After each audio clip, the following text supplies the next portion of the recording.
Después de Dios, la fe y la patria, no hay nada más importante que la influencia. Hola, ¿cómo están? Mi nombre es Andrés y en este video tendré la oportunidad de presentar un análisis académico de la película Casino Jack o Corrupción en el Poder en la traducción al castellano. Este análisis académico estará conformado por 4 componentes. En el primer componente se hará una breve sinopsis, en el segundo componente se identificará la problemática central de la película y su propósito. En el tercer componente haré un análisis interpretativo y crítico que guarde estrecha relación entre la película y la situación actual del Estado Social de Derecho en el contexto colombiano. Y finalmente, en el cuarto componente, indicaré 3 frases que me llaman la atención en mi perfil como futuro administrador público. Gracias. Casino Jack es una película dirigida por el cineasta George Hickenlooper y protagonizada por el actor Kevin Spacey. Esta película está basada en el escenario político y lobista de Washington. Específicamente nos narra o cuenta la historia de Jack Abramoff, un poderoso, avaricioso, corrupto lobista republicano que fue reconocido por enriquecerse mediante sobornos y múltiples fraudes a las tribus indígenas americanas dedicadas a los negocios de los casinos. John se aprovechó y estafó a estas tribus. Además de eso, sobornó a congresistas para que favorecieran a grupos de interés mediante proyectos de ley. John se dedicaba básicamente a vender influencias, con lo cual ganaba importantes sumas de dinero. Estos factores, que son los sobornos, los fraudes y la avaricia por el dinero, fueron los factores que influyeron e incidieron para que John terminara sentenciado y en la cárcel. El problema central de la película radica en el sistema político y cómo el sistema político está permeado por una forma de corrupción representada en el lobismo. El lobismo es entendido en la película de 2 formas. La primera es aquel personaje que intenta influenciar un proyecto de ley a favor de un grupo de intereses. La otra definición nos indica que es quien intenta influenciar a un servidor público para que haga algo en específico. Estas son las formas de corrupción identificables que atentan contra los principios democráticos de los Estados Unidos. Radica en un debilitamiento del sistema democrático y del debilitamiento de la institucionalidad, favoreciendo los intereses particulares de unos grupos de interés y prevaleciendo las formas de corrupción, como en este caso el lobismo.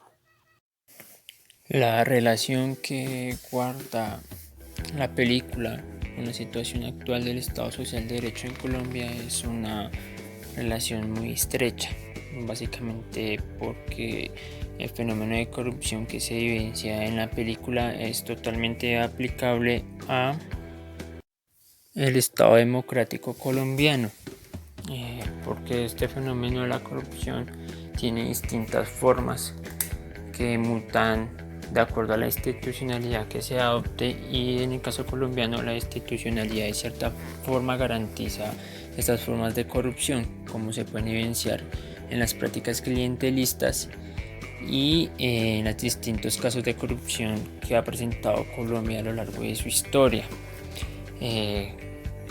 Estos fenómenos de la corrupción y el clientelismo son contrarios a los principios democráticos, porque estos fenómenos intentan favorecer intereses particulares y el Estado democrático y el Estado social de derecho tienden a favorecer generales intereses y la prosperidad general. En el Estado social de derecho o democrático es primordial satisfacer las necesidades de la sociedad sobre las necesidades de particulares, y vemos cómo estos fenómenos clientelares son opuestos a los intereses del Estado social de derecho. A continuación indicaré las frases que más me llamaron la atención, teniendo como primera esta frase que dice: es un panel de sanadores que reciben dinero gustosos de cualquiera que tenga una cuenta en el banco, putos hipócritas, haciendo referencia al sistema clientelista y corrupto en el que participan los congresistas y senadores. Entonces es necesario poder identificar yo como futuro administrador público estas prácticas para no caer en ellas y poder servir correctamente a la sociedad. Esta frase que sigue: sin democracia no hay capitalismo, sin capitalismo no hay democracia, me llamó la atención porque parece que el sistema democrático parece estar en función del sistema capitalista y asimismo al revés.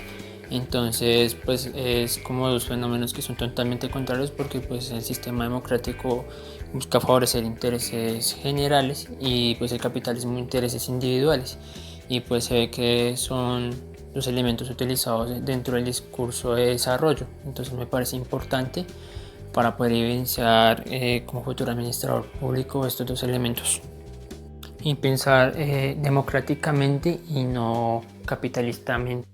Y por último, esta frase que también me llamó la atención, que dice: ¿quieres un amigo en Washington? Consíguete un perro, en la que el autor hacía referencia como a que uno no tenía amigos en lo que era relacionado pues al poder y a pertenecer al sistema político, sino más bien clientes, haciendo referencia pues al sistema clientelista que conforma o permea el Congreso y otros organismos estatales.